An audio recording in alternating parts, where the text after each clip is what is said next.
اللهم آمین اللهم آمین اگر از جانب معشوق نباشد خشاشه طالب عاشق বেচারা نرسد بزای ও মাবুদ গো এক ফোঁটা পানি দিয়েই বনি আদমকে বানায়া এই দুনিয়াতে কয়েকদিন ঘুরাইয়া ফিরাইয়া আবার এই অন্ধকার কবরে নিয়ে যাইবেন। এই দুনিয়াতে আর কাহাকেও থাকতে দিবেন না। ভাই বলি বন্ধুরে বলি কেউ তো আপন না। ভাবিয়া চিন্তা করিয়া দেখিলাম মাওলা ওই অন্ধকার কবরে আপনি ছাড়া কেহ আপন হবে না। রব্বানা আতিনা ফিদ দুনিয়া হাসানাতাও ওয়া ফিল আখিরাতি হাসানা ওয়া কিনা আযাবান নার। رب ارحمهما كما ربياني صغيرا سبحان ربك رب العزة عما يصفون وسلام على المرسلين والحمد لله رب العالمين وعليكم السلام ورحمة الله الحمد لله نحمده ونستعينه ونستغفره ونؤمن به ونتوكل عليه ونعوذ بالله من شرور أنفسنا من يهده الله فلا مضل له ومن يضلله فلا هادي له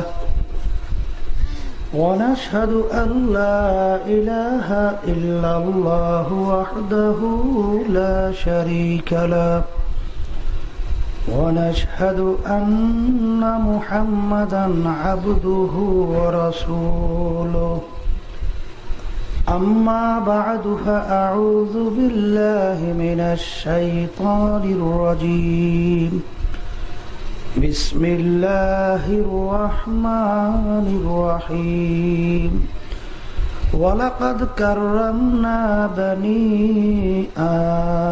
آدم صدق الله العلي العظيم সবাই দুরূদ শরীফ পড়ি আল্লাহুম্মা সাল্লি আলা حبيبنا ومولانا محمد صلى الله عليه وعلى آله وأصحابه وبارك وسلم اللهم صل على سيدنا ونبينا وشفيعنا وحبيبنا ومولانا محمد صلى الله عليه وعلى آله وأصحابه وبارك وسلم اللهم صل على سيدنا ونبينا وشفيعنا وحبيبنا ومولانا محمد صلى الله عليه وعلى آله وأصحابه وبارك وسلم শুকরিয়া আদায় করতেছি মহান রব্বুল আলামিনের দরবারে। রব্বুল আলামিন আপনাকে আমাকে দুনিয়ার সমস্ত কাজ থেকে বিরত রেখে ওলামায়ে কেরামদের মজলিস, বিশেষ করে জাকিরিন শাকিরিন বান্দাদের মজলিস, ফিতনা ফাসাদের যুগ, দ্বীনি মাহফিলে আসার বসার আলোচনা করার শোনার যে তৌফিক দান করলেন, শুকরিয়া তান সবাই বলি আলহামদুলিল্লাহ। অনেক লোকের কানে মাহফিলের দাওয়াত পৌঁছার পরেও তারা কিন্তু মাহফিলে আসে নাই। আবার তালাশ করে দেখবেন বহু দূর থেকে কষ্ট স্বীকার করে আমার অনেক ভাইরা মাহফিলে পাগলের মতো সুইটা চলে আসছে। মান জাদ্দা ওয়াজাদা যে যে জিনিস পাওয়ার জন্য চেষ্টা করে ওই জিনিস সে পাইয়াও যায়। আব্বাজান বলতেন, দাদাজানও বলতেন, চরমনের জমিনে শুয়ে আছেন। দিনই মাহফিলে প্রথম থেকে শেষ পর্যন্ত থেকে বাড়ি বিদায় হয়ে চলে গেলে আমল নামার মধ্যে কমপক্ষে 50 লক্ষ নেকি এরকম জমা হতেই পারে না। নিয়াত যাদের সহি, আল্লাহকে রাজি খুশির উদ্দেশ্যে যারা আসছেন, আল্লাহ রাব্বুল আলামিন তাদের আমল নামার মধ্যে লক্ষ লক্ষ নেকি দান করবে। এত নেকি পাওয়া যাবে জানার পরেও আশেপাশে রাস্তাঘাটে, দোকানে, বাজারে, ঘরে অনেক আমার ভাইরা দুনিয়ার বিভিন্ন গল্পে লিপ্ত, কেউ টেলিভিশন সাইরা ড্যান্স গানে লিপ্ত, কেউ বিভিন্ন হারাম কাজে, টাসার আড্ডায়, জুয়ার আড্ডায়, মদের আড্ডায়। সুযোগ ছিল মাহফিলে আসতে পারতো, আসে নাই। কারণ হিসেবে আব্বাজান বলতেন বুঝের অভাব, আর এই বুঝের জন্যই মাহফিলের ব্যবস্থা। আল্লাহ রাব্বুল আলামিনের কাছে দোয়া করেন, রব্বুল আলামিন আপনি আমাদেরকে ধর্মের সহি বুঝ দান করেন। আল্লাহ বুঝ কেমন জিনিস? ওমর ফারুক রাদিয়াল্লাহু তাআলা আনহু অর্ধেক দুনিয়ার রাজত্ব করছিলেন। কাফেরদের ভিতরে একজন লিডার ছিল, নেতা ছিল। কাফেরদের ভিতরে বৈঠক হইতেছিল, আল্লাহর নবীর মাথা কে কাইটা নিয়ে আসতে পারে, নাউজুবিল্লাহ, বিনিময়ে 100 লাল উট তাকে পুরস্কার দেওয়া হবে। কেউ সাহস পায় না। ওমর ফারুক রাদিয়াল্লাহু তাআলা আনহু খাপ থেকে তরবারি বের করে লাফায় দাঁড়ায় গেছিল, আমি পারবো। কাফেররা দেখলো যে দাঁড় হয়েছে, পারবেও।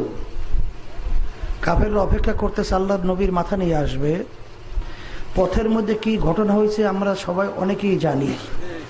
অল্প সময়ের ব্যবধান আল্লাহ এমন বুঝ তাকে দান করলেন, জীবনের পরিবর্তন ঘটে গেছে।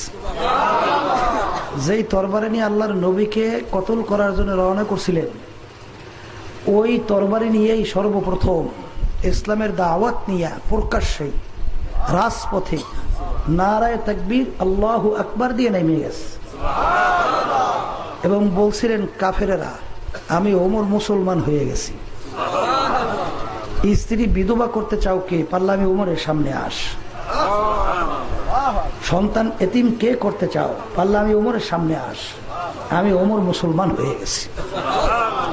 একটু আগে তার বুঝ ছিল না, অল্প সময়ের ব্যবধানে আল্লাহ এমন বুঝ দান করলেন, এখন ইসলামের ভিতরে একজন নেতা হয়ে গেল। আসলে আমরা ওয়াজ শুনি, অনেকের অভ্যাস এক কান থেকে শোনে, অন্য কান থেকে বের করে। ওয়াজ শোনা লাগবে আমলের নিয়াতে, বুঝের নিয়াতে, কথা ঠিক না? এক আল্লাহর বান্দা বরফির আব্দুল কাদের জিলানী রাহমাতুল্লাহি আলাইহি তার দরবারে গেছিলেন বয়ান শোনার জন্য। একটু সময় পরে উঠে রওনা করলো। লোকেরা চিন্তা করলো লোকটা কে, দেখতে তো অপরিচিত মনে হয়, কোথা থেকে আসলো। জিজ্ঞাসা করে, ভাই আপনার বাড়ি কোথায়? অমুক জায়গায়। আসছিলেন কেন? হুজুরের বয়ান শোনার জন্য। এখন রওনা করলেন কেন? বলে হুজুরের বয়ান শোনা হয়ে গেছে। কেমন বয়ান শুনলেন? এত বয়ান আমরা শুনি, তারপর আরো শুনতে মন চায়, আর আপনি শুনেই একটু পরেই রওনা করলেন। বলে ভাই আমি তো বুড়ো মানুষ, চিন্তা করে দেখলাম হুজুরের বয়ান আমি বেশি মনে রাখতে পারবো না। হুজুর আলোচনার ভিতরে এমন একটা কথা বলল, আমি চিন্তা করে দেখলাম ওই একটা কথাই আমার জীবনের আমলের জন্য যথেষ্ট। বলে কি কথা একটু শুনান তো। তখন বলতেছেন, হুজুর আলোচনা করতে করতে বলল যে ভাইরা গুনার কাজ আর করবেন না, নেকের কাজ আর ছাড়বেন না। তখন আমি নিয়ত করছি জীবন গেলেও গুনার কাজের কাছেও যাব না, নেকের কাজ ছাড়বো না। বলেন তো বয়ান আর লাগে? আমরা এখানে যারা আছি, যারা একটু বুঝদার, ওয়াজ জানে না, এরকম লোক তো নাই বললেই চলে। নামাজ পড়া কি? রোজা রাখা? ধনী হলে হজ যাকাত আদায় করা? হে পর্দা করা কি? লক্ষ লক্ষ সুন্নাত যদি একত্রিত করা হয়, একটা ফরজের সমান কোনোদিন হবে? পর্দা কিন্তু আল্লাহর হুকুম, ফরজ, কোনো দিন রহিত আর হবে না। জীবনেও যদি কেউ 2 রাকাত নফল নামাজ না পড়ে, এই জন্য জাহান্নামের কোনো হুকুম নাই। কিন্তু একবার যদি কেউ ইচ্ছে করে বেপর্দা হন, কি জাহান্নামের হুকুম আছে না নাই? তাহলে পর্দা আল্লাহর হুকুম, ফরজ মানাই লাগবে। জোরে বলেন কথা ঠিক না? এই মাইকটারে বাড়াইতে নিষেধ করছিলাম, ওইটা গুতোগুতি করে কেটা?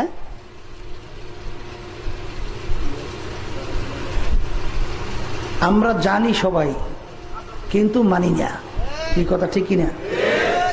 এই হারাম মালের দ্বারা রক্ত এবং গোশত তৈরি হবে, আল্লাহ রসুল বলছেন তার জায়গা জাহান্নাম ছাড়া হবে না।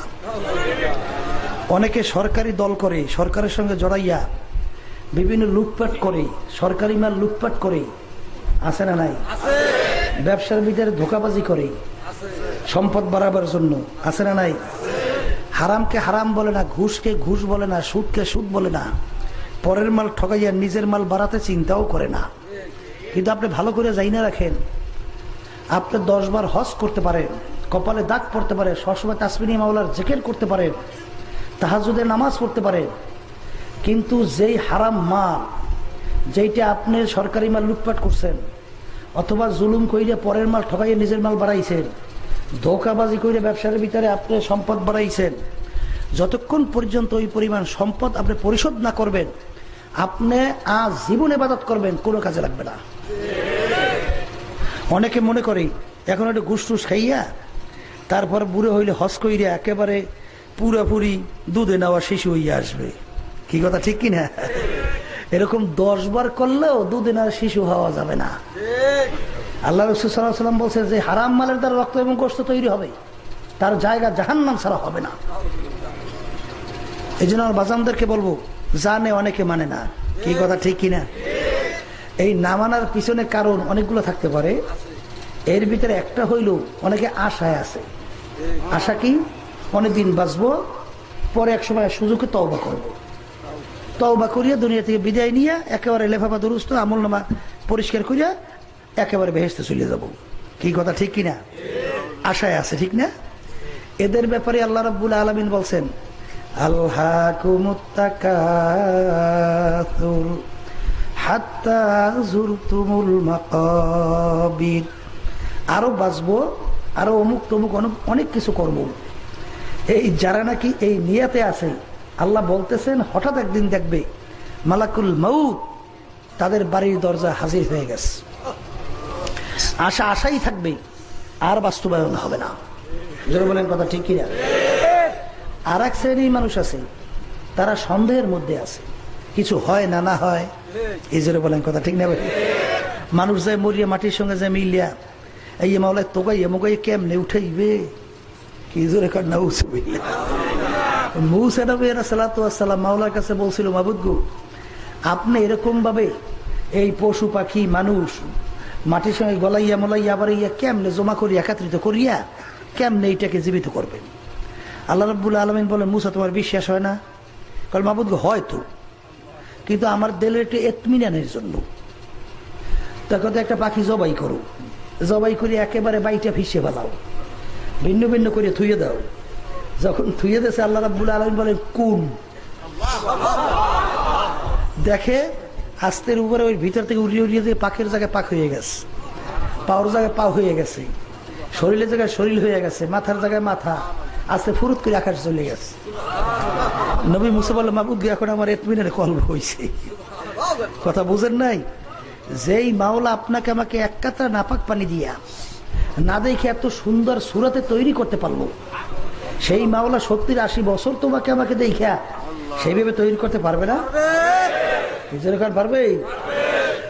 এই এরপরে আবার বাজানদেরকে বলবো, যারা নাকি বিভিন্ন সন্দেহের মধ্যে আছেন, দুনিয়ার ভিতরে লক্ষ লক্ষ কিতাব বই পুস্তক থাকার পরেও কোন কিতাবের ভিতরে কিন্তু কোন বইয়ের ভিতরে কোনো লেখক কিন্তু লিখতে পারে নাই আমার কিতাবে বইতে কোনো ভুল নাই। 1400 বছর আগেই কোরআনুল কারীম নাজিল হয়েছে, কিয়ামত পর্যন্ত কোরআনুল কারীমে ভবিষ্যৎবাণী নাই? কি সব অক্ষরে অক্ষরে পালন হইতেছে কি হইতেছে না? হাদিসের ভিতরে আসছে এমন একটা সময় আসবে যখন নাকি রাস্তায় রাস্তায় বিভিন্ন জায়গায় জায়গায় গান বাজনা প্রকাশ্য উলঙ্গ অবস্থায় চলা শুরু হয়ে যাবে। আগের যুগে যখন ওলামায়ে কেরাম হাদিস পড়তেন তখন তাদের বুঝে আসতো না যে এইরকম হওয়া সম্ভব, কিন্তু এখন দেখেন বাস্তবে যে রাস্তায় রাস্তায় বিভিন্ন জায়গায় যেখানে যান খালি ল্যাংডা আছে। বলেন কথা ঠিক না? এইরকম ভাবে যত ভবিষ্যৎবাণী হাদিসের ভিতরে আসছে, কোরআন কারীমে যত ভবিষ্যৎবাণী আসছে, একটাও চুল পরিমাণ কোনো বেশ কম নাই। কি জোরে বলেন কথা ঠিক কি? এই জন্য বাজানদেরকে বলবো, কোরআনুল কারীম একটা কিতাব 1400-1450 বছর আগে নাজিল হয়েছিল। আরবের কাফেরেরা চেষ্টা করছিল ভুল বের করার জন্য, পারে নাই। বহুত ইসলামের শত্রুরা দার্শনিকরা গেছে, তারাও পারে নাই। বর্তমানে বহুত ইসলামের শত্রু দুনিয়াতে আছে, তারাও পারে নাই। কথা কন না কেন?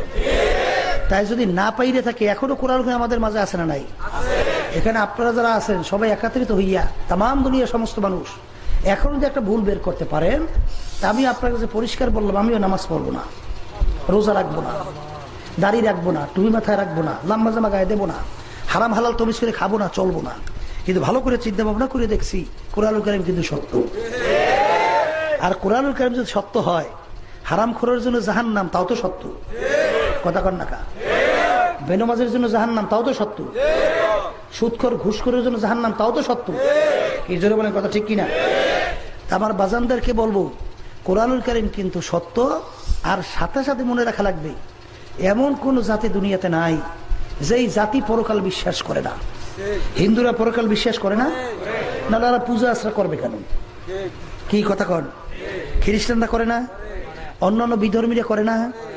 এই দেখেন, মুসলমান আমরাও তো পরকাল বিশ্বাস করি, কিন্তু আজ পর্যন্ত মুসলমান জাতি ছাড়া অন্য কোন জাতি দুনিয়ার ভিতরে চ্যালেঞ্জের ভিতরে টিকতে পারছে? কথা কন না? কাফেররা যখন বলা শুরু করলো কোরআনুল কারীম নবী নিজে বানাইয়ে লইছে, এই মোবাইলটা এরকম লাইক পাচ্ছেন কেন? কথাটা বোঝেন নাই? তখন কাফেরেরা এই কথা বলা শুরু করলো। আল্লাহ রাব্বুল আলামিন চ্যালেঞ্জ স্বরূপ বললেন, এত বড় 30 পারা কালাম দরকার নাই। কালামের ভিতরে সবচেয়ে ছোট্ট ছুরা, সুরার মতো একটা সুরও যদি তোমরা তাম দুনিয়ার সমস্ত মানুষ, সমস্ত মাখলুকাত একত্রিত যদি বানাইয়া দেখাতে পারো, তাইলে হে কোরআনুল কারীম যে আল্লাহর কালাম না, এটা প্রমাণ হয়ে যাবে। কিন্তু কাফেররা চেষ্টা করছে, পারছিল? সুরার মতো সুরা বানাইতে পারছে? এই কোরআনুল কারীমের ছোট্ট সুরা কি? ইন্না আতাইনা কাল কাউসার ফাসাল্লি লিরাব্বিকা ওয়ানহার ইন্না শানিআকা হুয়াল আবতার। তো এখানে 3 লাইন, 2 লাইন মিললে একটা কবিতা হয়। ইন্না আতাইনা কাল কাউসার ফাসাল্লি লিরাব্বিকা ওয়ানহার, এই একটা কবিতা হয়েছে। ইন্না শানিআকা হুয়াল আবতার, আর এক লাইন আছে। তাহলে কবি ইমরুল কায়েস, কবি সম্রাট, তার কাছে নিয়ে গেছিল যে এই একটা মিসরা দেখেন, একটা পংক্তি বানাই দেওয়া যায় কিনা। সে তো কবি সম্রাট, এর কোন ব্যাপারই না, দাও বানাই দিই।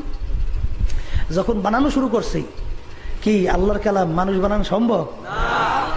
হ্যাঁ, চেষ্টা করে শেষ পর্যন্ত বলে ব্যাপার কি, এত কোনো লাইন টেন মেলে না। তবে একটা লাইন মেলে, হাজাল কালাম লাইসা মিনাল বাশার। একটা লাইন মেলছে, অর্থ শুনবেন না? এই যে কালাম দেখো, এটা কোনো দুনিয়ার মানুষের কালাম না। এই লাইন মেলছে, তাই সে পারছে। আর যারা নাকি হজে গেছেন দেখছেন যে আল্লাহ রাসূল সাল্লাল্লাহু আলাইহি ওয়াসাল্লামের উপরে কিভাবে ওহী নাযিল হয়েছে, কিভাবে কোরআনুল কারীম নাযিল হয়েছে, কিভাবে সুবহানাল্লাহ। তখন কোনো রেডিও ছিল না, কোনো ফ্যাক্স ছিল না, কোনো টেলিফোন ছিল না, কোনো উন্নত মানের যোগাযোগ ব্যবস্থা ছিল না। আল্লাহ রাসূল দুনিয়ার কোনো শিক্ষক করেছে, পড়ার সুযোগ পায় নাই। এই 30 পারা কোরআনুল কারীম আল্লাহর হাবিবের উপর নাযিল হইল, যার শুরুতে লেখা আছে লা রাইবা ফি, কোনো ভুল সন্দেহ নাই। যারা নাকি একটু ইংরেজি শিক্ষায় শিক্ষিত হইয়া ধরাকে সরাগান মনে করেন না, আমার বাজানদেরকে বলবো, একটা ভাষা শিখছেন, তাও আবার দুনিয়ার ভিতরে সবচেয়ে বড় সন্ত্রাসী ভাষা। এই জন্য খারাইয়ে মোতেন আর মনে করছেন আপনি একজন কিছু হইয়ে গেছেন। কি হয়েছেন আপনি? কি হয়েছেন না কি আপনি? হ্যাঁ, হয়েছেন তো একটা পশু। যেই মানুষের ভিতরে চিন্তা নেই আমাকে কে বানাইলো, কেন বানাইলো, ছিলাম কোথায়, আছি কোথায়, রওনা করলাম কোথায়, এই চিন্তা যেই মানুষের ভিতরে ওটা কোনো মানুষই না। জোরে বলেন কথা ঠিক কিনা? এই জন্য আমার বাজানদেরকে বলবো, এখনো কোরআনুল কারীম কিন্তু আমাদের মাঝে আছে না নাই? এখনো যদি একটা ভুল বের করতে পারেন, আমি তো বলেই গেলাম যে আমরা নামাজ রোজা আর করবো না, কিন্তু পারছে কি মনে করছেন? চেষ্টা বুঝি করে নাই না? কথা কর না কা? চেষ্টা করে নাই? এই যে আমাদের বাংলাদেশে ওই যে গিরিশচন্দ্র সেন 5 বাড়ি দেখলাম, ওখানে লেখা গিরিশচন্দ্র সেনের বাড়ি, হিন্দু, 30 পারা কোরআনুল কারীমের বাংলা অর্থ লেখছে। তাহলে কোরআনুল কারীম সম্পর্কে তার কত দূর অভিজ্ঞতা অর্জন হইলে পুরো 30 পারার অর্থ লাগতে পারে? তাইলে তার কি দরকার ছিল কোরআন কারীম সম্পর্কে রিসার্চ করা? কেন করলো? ওই যে চ্যালেঞ্জ, দেখি চেষ্টা করে পারি কিনা। খ্রিস্টানরা বহু চেষ্টা করছে, বড় বড় আরবি লোগাতগুলো আল মানজাদ আল কামুস সহ এই বড় বড় লোগাতগুলোর লেখক হলো খ্রিস্টান, কিন্তু হাজার চেষ্টা করার পরেও ভুল বের করতে পারলো। তাই যদি নাই পাইরা থাকে কোরআন কারীম কিন্তু সত্য। জোরে বলেন কথা ঠিক কিনা? দেখেন আল্লাহ রাব্বুল আলামিন বিভিন্ন কায়দায় কায়দায় আপনাকে আমাকে বুঝায়। আল্লাহর নাম যে আল্লাহ, তার নামের ভিতরেই প্রমাণ। এজন্য বলেন কথা ঠিক কিনা? দুনিয়ার ভিতরে একটাই শব্দ যার কোনো স্ত্রীলিঙ্গ হয় না, তার নাম হলো আল্লাহ। কথা বোঝেন নাই? যেমন খ্রিস্টানরা বলে গড, স্ত্রীলিঙ্গ গডেস, কথা কন না কা? এরপরে হিন্দুরা বলে ভগবান, স্ত্রীলিঙ্গ ভগবতী। ঈশ্বর, স্ত্রীলিঙ্গ ঈশ্বরী, এই কথা কন না কা? এরপরে দেখবেন যে কোনো জাতির যে কোনো নামে তারা ডাকে, তার কিন্তু স্ত্রীলিঙ্গ পাওয়া যায়, কিন্তু আল্লাহর নামের কোনো স্ত্রীলিঙ্গ নাই। বলেন কথা ঠিক কিনা? এরপরে দেখবেন ভগবান যারা বলে ববাদ্দালয় বান, বান মানে বন্যা, আর আল্লাহকে বোঝায় না। কি জোরে বলেন কথা ঠিক কিনা? বাবাদ্দাল থাকে ন মানে নাই, মানে কি না। এরকম দেখবেন এক একটা অক্ষর ছাড়িয়ে দিলে আর আল্লাহকে বুঝায় না, কিন্তু আল্লাহর নাম যে কোনো অক্ষর ছাড়বেন আল্লাহ কি বুঝায়। আল্লাহ যদি আলিফ ছাড়েন থাকে কি লিল্লাহ, লিল্লাহি মা ফিস সামাওয়াতি ওয়াল আরদ, কে? আবার যদি লাম ছাড়েন থাকে কি লাহু, লাহু মা ফিস সামাওয়াতি ওয়াল আরদ, কে? আবার লাম ছাড়েন হু, হুয়াল্লাহুল্লাযী লা ইলাহা ইল্লা হু, কে? প্রত্যেকটা অক্ষর ছাইড়ে দিলে আল্লাহ কি বোঝায়। জোরে বলেন কথা ঠিক কি? তাহলে কোরআনুল কারীম সত্য। জোরে বলেন কথা ঠিক কিনা? তাই কোরআনুল কারীম যদি সত্য হয়, আপনাদের সামনে কোরআনুল কারীম থেকে আমি আয়াত শরীফ করে তেলাওয়াত করে প্রথম শোনাইছিলাম। আল্লাহ রাব্বুল আলামিন আয়াতে বলছেন, ওয়ালাকাদ কাররামনা বানি আদম, যত মাখলুকাত আমি সৃষ্টি করছি 18,000 কম বেশি, এর ভিতরে সর্বশ্রেষ্ঠ সম্মানিত করে আমি মানুষকে সৃষ্টি করছি। সবাই জোরে বলেন সুবহান। আল্লাহ রাব্বুল আলামিন যত মাখলুকাত বানাইলেন তার ভিতরে সর্বশ্রেষ্ঠ কারা? বলেন আমরা মানুষ। কারা? আমরা মানুষ। এই কথা শোনার পরে আমাদের তো খুশিই লাগার কথা যে আমরা সৃষ্টির সেরা, সৃষ্টির সেরা। তাই যেই রব্বুল আলামিন বলছেন আমি মানুষকে সর্বশ্রেষ্ঠ সম্মানিত করে তৈরি করছি, সেই রব্বুল আলামিন অন্য আয়াতে বলেন উলাইকা কাল আনআমি বাল হুম আযাল, এমন কতগুলো মানুষ দুনিয়ার মধ্যে আছে যে মানুষগুলো চতুষ্পায় জানোয়ার, গরু, ছাগল, ভেড়া এর চেয়ে খারাপ। যারা বলেন নাউযুবিল্লাহ। কে বলছেন? অন্য আয়াতে আল্লাহ বলছেন শাররুল বারিয়া, এমন কতগুলো মানুষ দুনিয়ার মধ্যে আছে যে মানুষগুলো কুত্তা, শিয়াল, শুয়ারের চেয়েও খারাপ। কে বলছে? তাহলে এক আয়াতে পাইলাম মানুষ সর্বশ্রেষ্ঠ সম্মানিত, অন্য আয়াতে পাইলাম গরু ছাগলের চেয়ে খারাপ, অন্য আয়াতে পাইলাম কুত্তা, শিয়াল, শুয়ারের চেয়েও খারাপ। এক শ্রেণী মানুষ দুনিয়াতে আছে। কে বলছেন? এখন আমার এই পরিচয়টাই মূল উদ্দেশ্য। ফেরেশতার চেয়েও সম্মানিত, সর্বশ্রেষ্ঠ সম্মানিত মানুষ কারা, আর কুত্তা, শিয়াল, শুয়ারের চেয়ে খারাপ কারা, এই পরিচয়ের জন্যই মূলত আমার আলোচনা। যেটা বলেন কথা ঠিক কিনা? আল্লাহর বান্দারা, আল্লাহ রাব্বুল আলামিন ফেরেশতা সৃষ্টি করছেন, ফেরেশতাদের ভিতরে কোনো খারাপ কাজ করার কোনো আগ্রহ আছে? হ্যাঁ, কারণ আল্লাহ ওইভাবেই চরিত্র তৈরি ওদেরকে করছে, খারাপ কাজের দিকে কোনো মন ওদের যায় না, এইভাবে আল্লাহ সৃষ্টি করছে। আর পশু আল্লাহ সৃষ্টি করছে, ওদের ভিতরে ভালো কোনো দিক নাই, সব উল্টা পুল্টা। ইজরে বলেন কথা ঠিক কিনা? এই একটা গরু আপনি পালেন, ওকে সুন্দর মতো বুঝে টুঝে ছাইড়ে দেন যে গরু খবরদার, এই যে ফসল দেখো, এই ফসলের জমিনের মালিকও আমি, ফসলের মালিকও আমি, তোমার যদি খাইতে মন চায় এখান থেকে খাইও। এই বুঝেই টুঝেই গরু ছাড়িয়ে দেবেন। কি বোঝেন? গরু কি বাচ্চা টেসে ফসল খাইবে না? যেইটা পাইবে সেইটাই খাইবে, যেইটা পাইবে। ওর কাছে কোনো বাদ বিচার নাই, বুঝ নাই। গরুর কাছে কে মেয়ে, কে মা, কে দাদি, কে নানি, এই পরিচয় আছে? কথা কন না কা?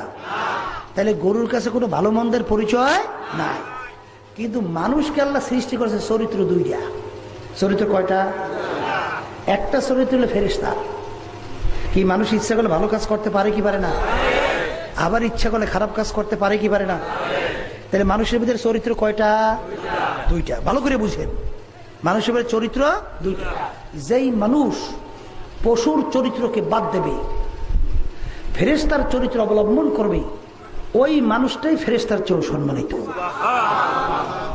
আর যেই মানুষ ফেরেশতার চরিত্র বাদ দেবে, পশুর চরিত্র অবলম্বন করবে, ওই মানুষটা কুত্তা, শিয়াল, শুয়োরের চেয়েও খারাপ।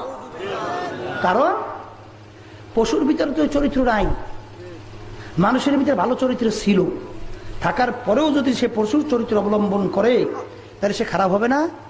কি পশুর চেয়ে খারাপ হবে না? আর ফেরেশতার ভিতরে তো খারাপ দিক নাই, কিন্তু মানুষের ভিতরে খারাপ দিক ছিল, এরপরেও সে যদি ফেরেশতার চরিত্র অবলম্বন করে সে ফেরেশতার চেয়ে সম্মানিত হবে। এই জন্য বলেন কথা ঠিক কিনা? এখন আমার বাজানদেরকে পর্দা আলে মা বোনদেরকে বলবো যে মানুষ বলতেই কিন্তু মন চায় ফেরেশতার চরিত্র অবলম্বন করবে, পশুর চরিত্রকে বাদ দেবে। সবসময় দোয়াও চায়, হুজুর দোয়া করেন যে ভালো হইতে পারি। কি বলেন কথা ঠিক চাই কি চায় না? কিন্তু ইচ্ছা করলেও অনেকে পারে না। না পারার পিছনে কারণ, পিছনে শত্রু আছে। কি আছে? শত্রু কয়েক প্রকার। দুই ধরনের শত্রু আল্লাহ রাব্বুল আলামিন শেষ সূরার ভিতরে বয়ান করছেন। ইউওয়াসউইসু ফি সুদুরিন নাস মিনাল জিন্নাতি ওয়ান নাস। এখানে দুই ধরনের শত্রু, একটা হলো জিন শয়তান, আর একটা হলো মানুষ শয়তান। জোরে বলেন কয়টা? এখানে বললাম কয় শয়তান? একটা হলো জিন শয়তান, আর একটা আর একটা শত্রু আছে নফস। কি শয়তান? নফস। এই তিন শয়তান মানুষকে ধোঁকা দেয়, এরপরে মানুষকে জাহান্নামের দিকে নিয়ে যায়। জোরে বলেন কথা ঠিক না বেঠিক? খারাপ কাজের দিকে নিয়ে যায়, পশুত্ব তৈরি করে। এখন এই শত্রু থেকে বাঁচা লাগবে না? জিন শয়তান থাকে কই জানেন? বলেন কলবের মধ্যে। কোথা থাকে? আল্লাহ রাসূল বলেন আশ-শায়তানু জাসিমুন আলা কলবি বানি আদম ফাইদা যাকারাল্লাহ খানাসা ওয়া ইযা গাফালা ওয়াসওয়াসা। প্রত্যেকটা মানুষের কলবের ভিতরে শয়তান মজবুত হয়ে বসা থাকে, ওখানে বসে বসে ওয়াসওয়াসা দিয়ে বান্দাবান্দাকে গুনার ভিতরে লিপ্ত করায়। এই জন্য দেখবেন গুনার আগে কিন্তু ভিতরে একটা পরিকল্পনা তৈরি হয়। নিজের কর হয় কি হয় না? ওই পরিকল্পনা তৈরি করে ইবলিস শয়তান। কে তৈরি করে? তাই এই ইবলিস শয়তানের ধোঁকার থেকে বাঁচা লাগবে না? এই ইবলিস শয়তান আপনি গুলি করলে সরবে না, মারলে সরবে না, পিটাপিটি করলে সরবে না। এই ইবলিস শয়তান কলব থেকে সরাবার জন্য আল্লাহর নবী বলতেছেন, যেই আল্লাহর বান্দাবান্দি আল্লাহর জিকির শুরু করবে, ওই বান্দাবান্দির কলবের ভিতরে শয়তান থাকতে পারে না। তাইলে কলব থেকে শয়তান তাড়াবার ঔষধ কি? কার জিকির বলেন? বলেন কার জিকির? এক শ্রেণী বর্তমানে আল্লাহর বান্দারা আছে, পর্দা আলে মা বোনেরা আছে, নিজেরা তো আল্লাহর জিকির করেই না, বরঞ্চ যারা আল্লাহর জিকির করে তাদের জিকির বন্ধ করার চেষ্টা করে। নাউজুবিল্লাহ। এই আল্লাহর বান্দাবান্দিরা আল্লাহর জিকির করবে না, বান্দাবান্দি করবে শয়তানের জিকির। হ্যাঁ, জিকির শব্দের অর্থ কি? স্মরণ করা। বলেন বলেন। তাহলে বান্দাবান্দি আল্লাহ স্মরণ করবে না, করবে শয়তানের স্মরণ। এই জন্য বলেন কথা ঠিক না ঠিক? এই জন্য দেখবেন কোরআনুল কারীমের ভিতরে প্রচুর বিভিন্ন জায়গায়, হাদিসের ভিতরে বিভিন্ন জায়গায় শুধু আল্লাহর জিকিরের আহমিয়াত এবং জিকির হলো ধর্মের মূল। এই জন্য বলেন কথা ঠিক না? আমার বাজানদেরকে বলবো, দেখেন একটু নিজে নিজে পরীক্ষা কইরা, যারা নাকি আল্লাহর জিকির করে দেখবেন তাদের চোখের ভিতরে কিন্তু পানি দেখা যায়। কি পানি দেখা যায়? আর যাদের ভিতরে আল্লাহর জিকির নাই ওদের চক্ষু কিন্তু শুকনা চক্ষু, ওদের চোখে কিন্তু পানি দেখা যায় না। যাদের ভিতরে আল্লাহর জিকির আছে দেখবেন তাদের নামাজের দিকে তাকাইয়া মনে হয় যেন আল্লাহর সঙ্গে নামাজের ভিতরে সম্পর্ক তৈরি হয়ে গেছে। তাদের নামাজের দিকে তাকাই দেখেন যে তাদের নামাজ কত মূল্যবান। আর হাদিসের ভিতরে আসছে এরকম 2 রাকাত নামাজ যদি জীবনে পড়া যায়, তাকবীর তাহরিমা থেকে শুরু করে সালাম ফিরান পর্যন্ত মুহূর্তের জন্য দুনিয়ার কোনো খেয়াল আসে নাই, দিলটা আল্লাহ মুখী হয়ে রয়েছে, এরকম 2 রাকাত নামাজ বেহেশত ওয়াজিব, জাহান্নাম হারাম। এইরকম 2 রাকাত নামাজ এইটা কিন্তু চেষ্টার মাধ্যমে পড়া সম্ভব না, জাকিরিন ছাড়া কোনোদিন সম্ভব না। কারণ বন্দাবান্দি যখন জিকির করে আল্লাহ, কি খেয়াল করে? আল্লাহ আমার দিকে চাইয়া চাইয়া বলতেছেন, বন্দা আমাকে বোলাও কা। আমি বলি আল্লাহ, আল্লাহ ডাক দেয়, বন্দা তুমি আমাকে ডাকো কা। বন্দা বান্দি জিকির করে সুবহানাল্লাহ, আলহামদুলিল্লাহ, আল্লাহু আকবার। কি খেয়াল করে? আমি আমার মাওলাকে ডাকি, আমার মাওলা আমার দিকে চাইয়া চাইয়া বলতেছেন, বন্দা আমাকে বোলাও কা। এইরকম ভাবে আল্লাহর জিকির করতে করতে করতে করতে আল্লাহ আমার দিকে চাইয়া বলতেছেন, বন্দা আমাকে বোলাও কা। আল্লাহ আমার দিকে চাইয়া আছেন, এরকম খেয়াল ভিতরে তৈরি হইতে হইতে হইতে হইতে যখন নাকি বন্দা বান্দি নামাজে দাঁড়ায়, যখন আল্লাহু আকবার কইয়া নিয়াত বাঁধে, তখন খেয়াল আইসা যে আমার মাওলা আমার দিকে চাইয়া রইছে, আমার মাওলা আমার দিকে চাইয়া আছেন। আল্লাহ, এইভাবে যখন বন্দাবান্দি আল্লাহর জিকির করে, তখনই কিন্তু ওই বন্দাবান্দির ভিতরে ইহসান পয়দা হয়। জোরে বলেন, কি পয়দা হয়? আনতা আবুদাল্লাহ কাআন্নাকা তারাহু ফাইন লাম তাকুন তারাহু ফাইন্নাহু ইয়ারাক। এমন ভাবে তোমরা আমার মাওলার ইবাদত করো, হইয়াকে মনে হয় যেন আমার মাওলাকে দেখতেছো। ওই অবস্থা যদি ভিতরে তৈরি না হয়, অন্তত এতটুকু খেয়াল করো, যদিও নাকি আমার মাওলাকে আমি দেখি না, আমার মাওলা তো আমাকে দেখে। এই অবস্থা ভিতরে তৈরি হয় মাওলার জিকির বেশি বেশি করার মাধ্যমে। যদি বলেন কথা ঠিক না? ঠিক। এই জন্য বাজানদেরকে বলবো, বাজান নিজের কপালটা পুড়িয়েন না। আল্লাহর জিকির সহ্য করতে পারে না ইবলিস শয়তান, কিন্তু আপনি এত সমাজের ভিতরে গান বাজনা, বেহায়া, পুনা, অশ্লীলতা, এত হারাম, সুদ, ঘুষ, আল্লাহর বিরুদ্ধাচারণে সমাজ ভইরে গেছে। সেইটা ফিরাবার জন্য আপনার তো চেষ্টাও নাই, চিন্তাও নাই, কিন্তু এক শ্রেণী আল্লাহর বান্দাবান্দি একটু আল্লাহর জিকির করে আল্লাহর নৈকট্যে পৌঁছার চেষ্টা করতেছে, সেইটা আপনি সহ্য করতে পারেন না। আপনি ভালো করে জানিয়ে রাখেন, আপনার চেয়ে জালেম দ্বিতীয় আর দুনিয়াতে থাকতে পারে না। আল্লাহর বান্দাবান্দি আল্লাহর জিকির সহ্য করতে পারবে না, আল্লাহর জিকির শুনতে পারবে না, এটা তো জালেম। ঠিক না? তাইলে আল্লাহর জিকিরের মাধ্যমে কলব থেকে কি দূর হয়? এরপরে আর একটা শত্রুর কথা বলছি, মানুষ শয়তান। মানুষ শয়তান আপনার ছেলেও হইতে পারে, মেয়েও হইতে পারে, স্ত্রীও হইতে পারে, আত্মীয় স্বজন হইতে পারে, দলের নেতা নেত্রীরাও হইতে পারে। কথা বোঝেন নাই? এক কথায় যে আপনাকে গুনার দিকে উদ্বুদ্ধ করে, গুনার কাজে উৎসাহ যোগায়, গুনার ভিতরে লিপ্ত করায়, ওইটাই বুঝবেন আপনার মেয়ে হইতে পারে, ছেলে হইতে পারে, আপনার অনেক কিছু আত্মীয় স্বজন হইতে পারে, ওইটাই মানুষ শয়তান। যেটা বলেন কথা ঠিক কিনা? এই মানুষ শয়তান থেকে কিভাবে বাঁচবেন? আল্লাহ রাব্বুল আলামিন বলছেন, ওয়াকুনু মা'আস সাদিকিন, তোমরা সাদিকিন বান্দাদের সঙ্গী হইয়া যাও। এক জামানা সোহবতে বা আউলিয়া বেহতর আসদ সালে তাআত বেরিয়া, সোহবতে সালেহ তোরা সালেহ কুনাদ, সোহবতে তালেহ তোরা তালেহ কুনাদ। সৎসঙ্গে স্বর্গবাস, অসৎসঙ্গে সর্বনাশ। জোরে বলেন কথা ঠিক না বেঠিক? এই জন্য দেখবেন সমস্ত গার্জিয়ানরা তার সন্তানটা যেন খারাপ কোন প্রকৃতির ছেলের সঙ্গে না চলে। জোরে বলেন কথা ঠিক কিনা? কারণ কি বাজান, ঘুষখোরের সঙ্গে যদি কেউ একটা লোক চলাফেরা করে, অল্প সময়ের ব্যবধানে ওই লোকটা ঘুষখোরে পরিণত হইয়া যায়। মৃত্যুকের সঙ্গে যদি চলাফেরা করে, লোকটা মৃত্যুক হইয়া যায়। যদি বিড়িখোর, মদখোর, জুয়াখোর এদের সঙ্গে যদি চলাফেরা করে, অল্প সময়ের ব্যবধানে দেখবেন ওই লোকটা ওই শ্রেণীর মানুষে পরিণত হইয়া যায়।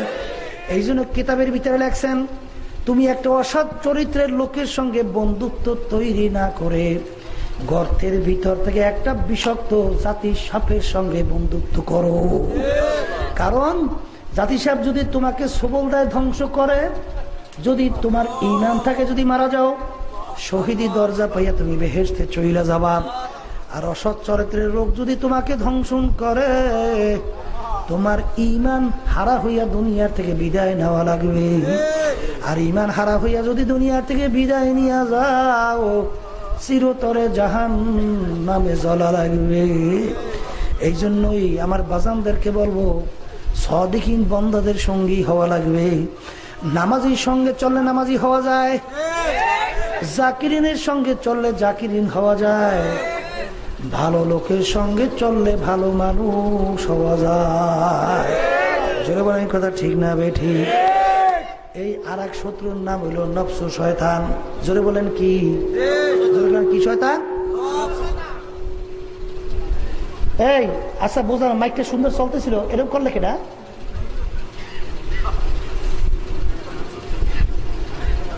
নফস তিন প্রকার। জোরে বলেন কয় প্রকার? এক নম্বর নফস হলো নফসে আম্মারা, দুই নম্বর নফসের নাম হলো নফসে লাওয়ামা, তিন নম্বর নফস হইল নফসে মুতমাইন্না। এখন আপনি নিজে নিজে প্রশ্ন করে নিজে পরীক্ষা করে দেখেন, আপনার কোন ধরনের নফস? নফস আম্মারা না নফসে লাওয়ামা না নফসে মুতমাইন্না? বাজানের নফসে আম্মারা কাকে বলেন? সব সময় গুনার দিকে ঝোঁক, গুনাহ করতে ভালো লাগে। আপনি মনে করবেন আপনার ভিতরে নফস হইল নফসে আম্মারা। চলে বলেন কথা ঠিক না বেটি? এই জিকির আজকার করতে করতে, মুজাহাদা করতে করতে বাবার এই নফস আম্মারা পরিবর্তন ঘইটা নফস নফসে লাওয়ামায় পরিণত হইয়া যায়। কিতে পরিণত হয়? এক শ্রেণীর আছে, বয়ান তো শুনি না, আইয়া বেটারে গুতাই গুতাইয়া মাইকটা এরকম করাইছে, বয়ান তো শুনি না, বরং সেরকম করতে আসে।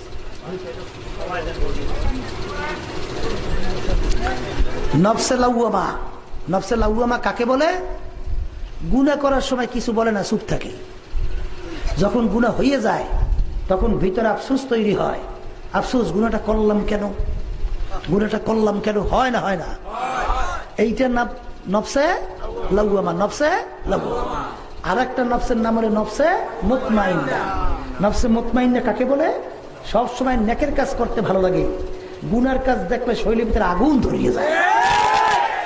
এক শ্রেণী মানুষ দেখবেন সমাজের ভিতরে গান বাজনা, বেহায়া পোনা, অশ্লীলতা, যাত্রা, গান, এইটা দেওয়ার জন্য পাগল। আর এক শ্রেণী মানুষ দেখবেন ওইটা ফিরাবার জন্য পাগল। দুটোটাই কিন্তু মানুষ। জোরে বলেন কথা ঠিক কিনা? কারণ কি? ওর নষ্ট হয়েছে নফসে আম্মারা, আর যে ফিরাবার জন্য পাগল আল্লাহর ফজল নফসের নফসে মুতমাইন্না। এ কবরের যাত্রী, আল্লাহর বান্দারা, দুনিয়া কিন্তু ক্ষণস্থায়ী জিন্দেগি, দেখতে না দেখতে শেষ হইয়া যায়। বাবারে একটু মাঝে মধ্যে একটু মোরাকাবা চিন্তা করেন। যার যত বয়স হয়েছে পিছনের তাকাইলে দেখবেন সব কালকের ঘটনা। ওদিকে আয়নার সামনে চেহারা দেখলে কাঁচা দাড়ি গুলা পাইকা সাদা হইয়া গেল, চুল গুলা পাইকা সাদা হইয়া গেল, দাঁত গুলা পইরা বোকরা হইয়া গেল। আজকেও এখানে জোহরের নামাজের আগে আগে এখানে যখন আসলাম, এক আল্লাহর বান্দা মাদারীপুরে আমাদের এই মসজিদের ইমাম সাহেবের শ্বশুর, আহারে নামাজের জন্য প্রস্তুতি জোহরের নিতে আছে, হঠাৎ বলে আমার একটু খারাপ লাগে। আল্লাহ আল্লাহ। এরপরে আমি উজু করে যখন আসলাম মসজিদের ভিতরে ঢুকবো, দেখি তাকে বের করে নিয়ে আসছে আজকে এই দুপুরের সময় ঘটনা, ওই চিকিৎসার জন্য নিয়ে যাবে। নামাজের পরে শুনলাম আর দুনিয়াতে নাই, আর দুনিয়াতে নাই। এ দুনিয়ার পাগল আমার বাবারা, ও পর্দানে মা বোনেরা, বাজানেরা, কষ্ট না করলে কোনোদিন কিন্তু মিষ্টি পাওয়া যায় না। আখারে ছাত্র যদি পরীক্ষার হলের ভিতরে যদি পরীক্ষার প্রশ্নের উত্তর অনুযায়ী প্রশ্নের উত্তর না দেয়, ওই ছাত্র কিন্তু কোনোদিন পাশ করতে পারে না। যদি পরীক্ষার হলের মধ্যে 3 ঘন্টা পর্যন্ত স্বাধীনতা দেওয়া হয়, তোমার যা মনে চায় তুমি তাই করো। ছাত্র ওই জায়গায় গল্প কাহিনীও লিখতে পারে বাজান, সেখানেও কিন্তু বিভিন্ন প্রেম কাহিনীও লিখতে পারে। কিন্তু যখন ফলাফল বের হইয়া যাবে, দেখবে 0 ফেল করছে, 0 বের হইয়া গেছে, তখন হাজার আফসোস করবে, আর সুযোগ ফেরত পাওয়া যাবে না। আমার মালিক তোমাকে আমাকে দুনিয়ায় পাঠাইছে পরীক্ষার হলের মধ্যে, প্রশ্ন দিয়ে দিয়েছে, প্রশ্নের উত্তর ফাঁস করে দিয়েছে। এখন মন চাইলে ঠিক মতো প্রশ্নের উত্তর যদি দাও, আল্লাহর ফজল করবে কিয়ামতের ময়দানে। বাবারে, যখন ছাত্রদের ফলাফল বের হইয়াছে, কেউ যদি ফার্স্ট ডিভিশন ফার্স্ট ক্লাস পায়, ও ফার্স্ট ক্লাস পাইয়া দৌড় শুরু করে, আরে এই বাড়িতে যাই ওই বাড়িতে যাই, মিষ্টি নিয়ে বিতরণ করে আর হাসে, মুখে হাসি, আমার ফলাফল বের হয়েছে, আমি ফার্স্ট ক্লাস পাইছি, ফার্স্ট হয়ে গেছে। আর যে ফেল করছে ঘরের কোনায় যাইয়া কান্দে, আরে আমি ফেল করছি। এই কিয়ামতের ময়দানে যখন ফল বের হইয়া যাবে, যাদের আমলনামা ডান হাতে পড়িয়া যাবে, আনন্দে এমন ভাবে কিয়ামতের ময়দানে দৌড় মারবে,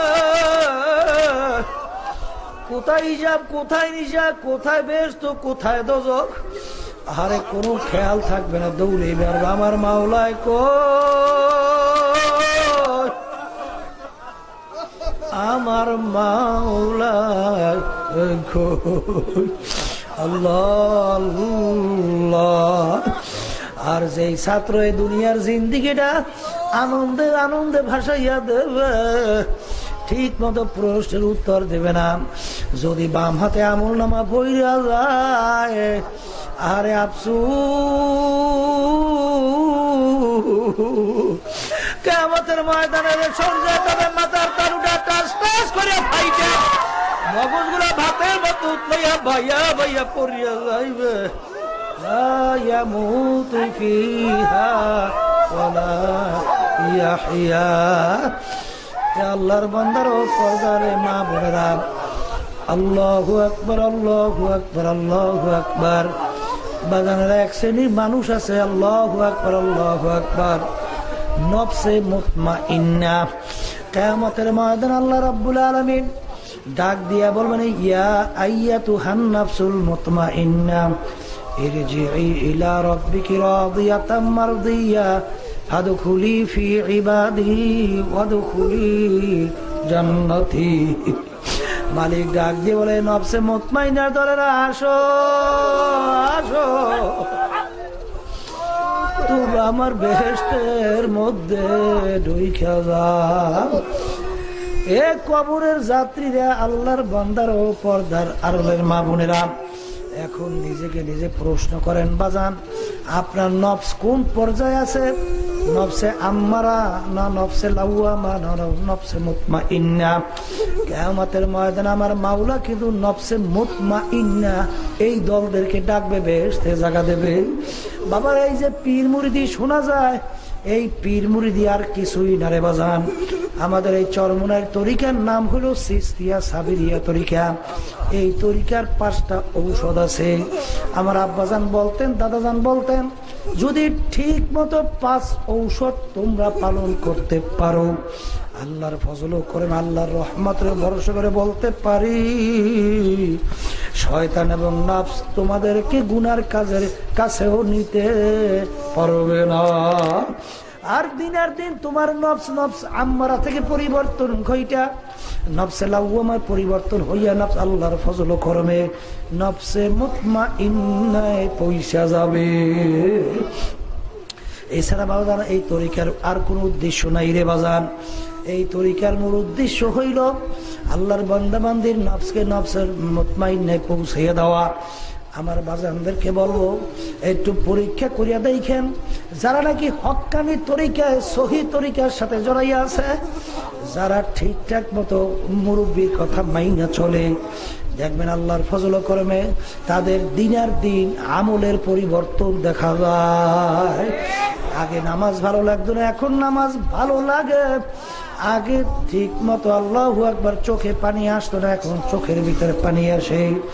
আগে বিভিন্ন গুনার ভিতরে লিপ্ত হইতো, এখন গুনার থেকে আল্লাহর ফজল করবে ফেরতে পারে। এরকম প্রমাণ আছে না না? যদি থাইকে থাকে আমার বাজানদেরকে বলবো, পর্দা আলে মা বোনদেরকে বলবো, বাজান কোনো দলাদলি বুঝি টুজি না রে বাজান। কবরে যদি কেউ যেয়ে পরিচয় দাও আমি আখিরি জমানার নবীর মেয়ে, না কবরে যদি কেউ পরিচয় দাও আমি চরমনের মুড়ি, আমি অমুক দলের লোক, আমি অমুক মুফতি, আমি অমুক পীর, আমি অমুক সমুক টমুক, আমি অমুক ধনী, আমি অমুক মেম্বার, আমি অমুক চেয়ারম্যান, আমি অমুক এমপি মিনিস্টার, আমি অমুক অফিসার। এই পরিচয় কয়দিন, যে কদিন দুনিয়ায় চক্ষু খোলা থাকবে। যখন চিরতরে চক্ষু বন্ধ হবে তখন পরিচয় লাভ করবা তুমি কোন কিসমের লোক। এই জন্য আমার বাজানদেরকে বলো, পর্দারে মা বোনদেরকে বলবো, বাজান এই দুনিয়াটা হলো পরীক্ষার জায়গা। আরে আশায় কেউ থাইকো না রে বাজান, কার কখন কোন সময় ডাক আসবে তোমারও জানা নাই, আমারও জানা নাই। খোদা না খাস্তা যদি আজকে নাফরমান হইয়া মৌতের বিছানায় পেটখানা ভাসাইয়া দাও, আমার মালিক ডাক দিয়া বলবে, আজরাইল আমি বড় শখ করিয়া বন্দাবান্দি তৈরি করছিলাম, আমার সমস্ত নেয়ামত ভোগ করছে, আমার দেওয়া পানি, আমার দেওয়া সূর্য, আমার দেওয়া চন্দ্র, আমার দেওয়া পানিতে মাছ, আমার দেওয়া গাভীর বান্দের দুধ, আমার দেওয়া ধানের ভিতরে চাউল, আমার দেওয়া গাছের ভিতরে ফল, আমার দেওয়া চক্ষু দিয়া দেখছে, আমার দেওয়া জবান দিয়া কথা বলছে, আমার দেওয়া হাত দিয়া কাজ করছে, আমার দেওয়া পাও দিয়া হাঁটছে, আমার দেওয়া নেয়ামত বাতাস টানছে এবং ছাড়ছে। আমার হুকুম মানে নাই, ওকে জাহান্নাম না দেখাইয়া মৌত করিও না। ফরমান স্বপ্নের মতো দেখতে থাকবে, আজায় সালাম আসবে, তার পা তার জমিনে, মাথা তার আসমানে, এক হাত মাস রেখে এক হাত মাগরিবে দুনিয়া জোড়া তার শরীর। আরে নীল রঙের দিঘির মতো দুইটা চক্ষু, শরীরের ভিতরে লম্বা লম্বা কালো কালো কতগুলা পশম, প্রত্যেক পশমের গোড়া দিয়ে আগুনের জিব্বা বাইরিতে আছে। এমন চক্ষু গোড়ানি মারু ওরে খবিস, আমার মাওলার দেওয়া সমস্ত নেয়ামত ভোগ করছো, আমার মাওলার হুকুম মানো নাই, আমার মাওলার হুকুম হয়ে গেছে তোকে ধরিয়া নেওয়ার জন্য। ওই অবস্থা দেখে রুহু তো আর বের হইতে চাবে না, রুহু 360টা মাকামের ভিতরে পালাপালি করবে। আজরাইল সালাম যখন নাকি রুহুকে খপ করিয়া ধরিয়া এমন ভাবে টান মারবে,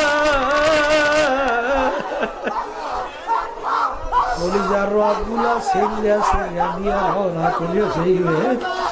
আল্লাহ আল্লাহ। এই যে আমার বাজানদেরকে বলো, পর্দারে মা বোনদেরকে বলবো, বাজান যে নাকি বিষের পরিচয় পাইছে সে বিষের মর্ম ব্যথা বোঝে। যার শরীরের ভিতরে আগুন লাইগা গেছে সেই একমাত্র আগুনের জ্বালা ব্যথা বোঝে। যার ভিতরে আগুন শরীরে লাগে নাই সে কোনদিন আগুনের মর্ম জ্বালাবো। ও আরাম প্রিয় আমার বাবারাম, আরে আজকে আমরা সূর্য দেখতেছি দুনিয়ার থেকে 9,30,00,000 মাইল দূরে। আজকে জোহরের সময়, গরমের সময় যখন সূর্য তাপ দেওয়া শুরু করে, সূর্যের তাপে তোমার আমার কলিজা শুকাইয়া পানির জন্য অস্থির হইয়া ছাওয়ায় দৌড়াদৌড়ি করি। কিয়ামতের ময়দানে এই সূর্য 1 হাত বা 1.25 হাত আমার মাওলা উপর করিয়া ছাড়িয়া দিবে।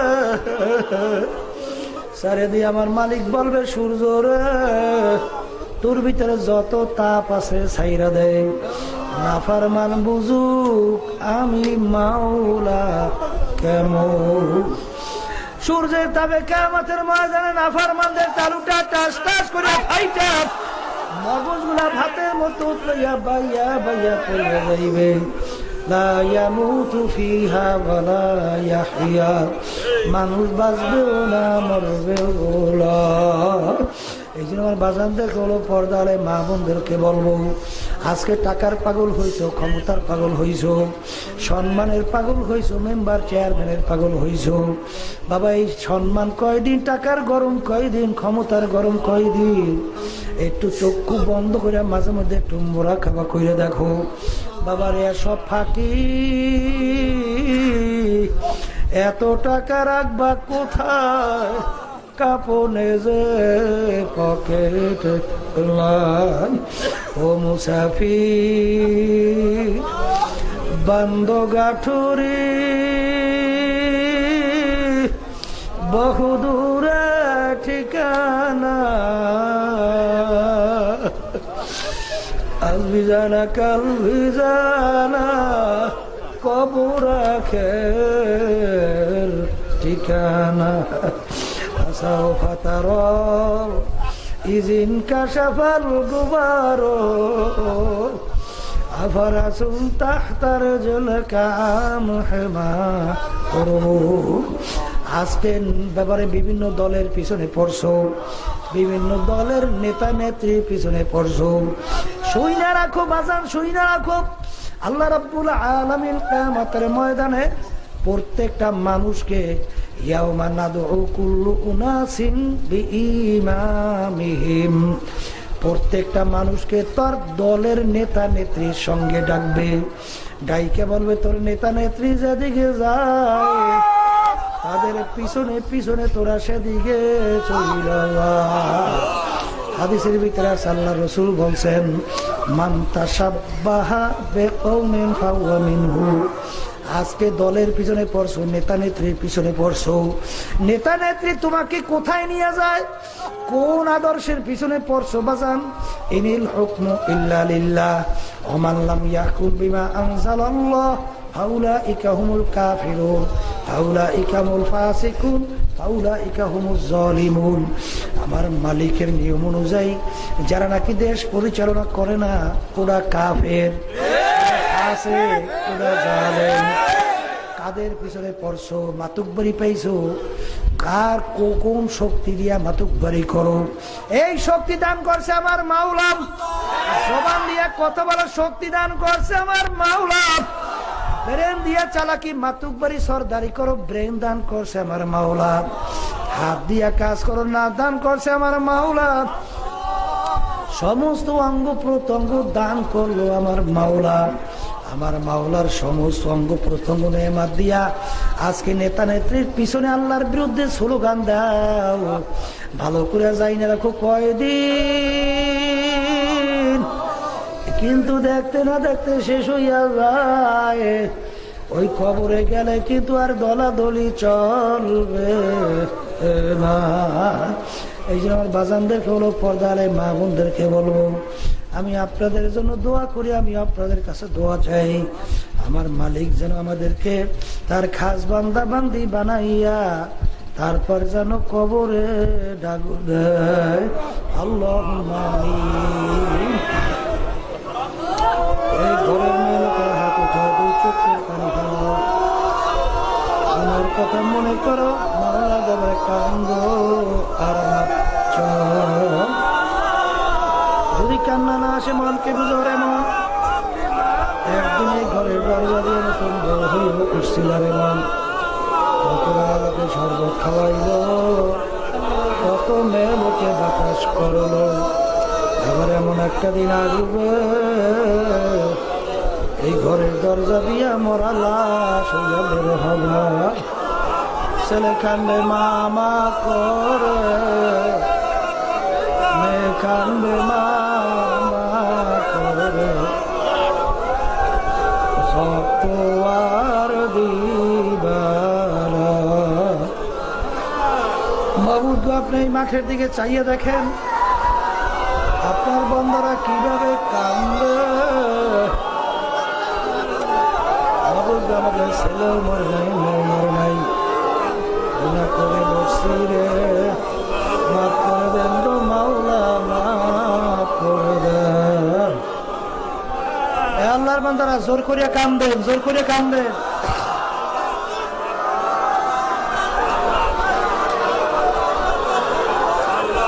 মারা গেলে চোখের ভিতরে পানি আসে, সন্তান নষ্ট হয়ে গেলে চোখের মধ্যে পানি আসে।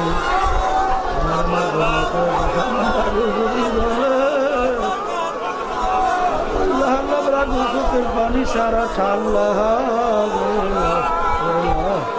ভালো তো আমাদের হাত করলাম জানি না এই উপজে কার আম্মা কার আব্বা কার আত্মীয় অন্ধকার কবর চেয়ে রয়েছে। আমি দোয়া করলাম দয়া করে আপনি তাদের কবরকে বেহেশতের বাগান তাদের ছেলে মাহফিল হইল, চেষ্টাকে আমি সাহায্য করলো, সবার উপরে খাস মেহের জানি নাজল করেন আল্লাহ। عما يصفون وسلام على المرسلين والحمد لله رب العالمين।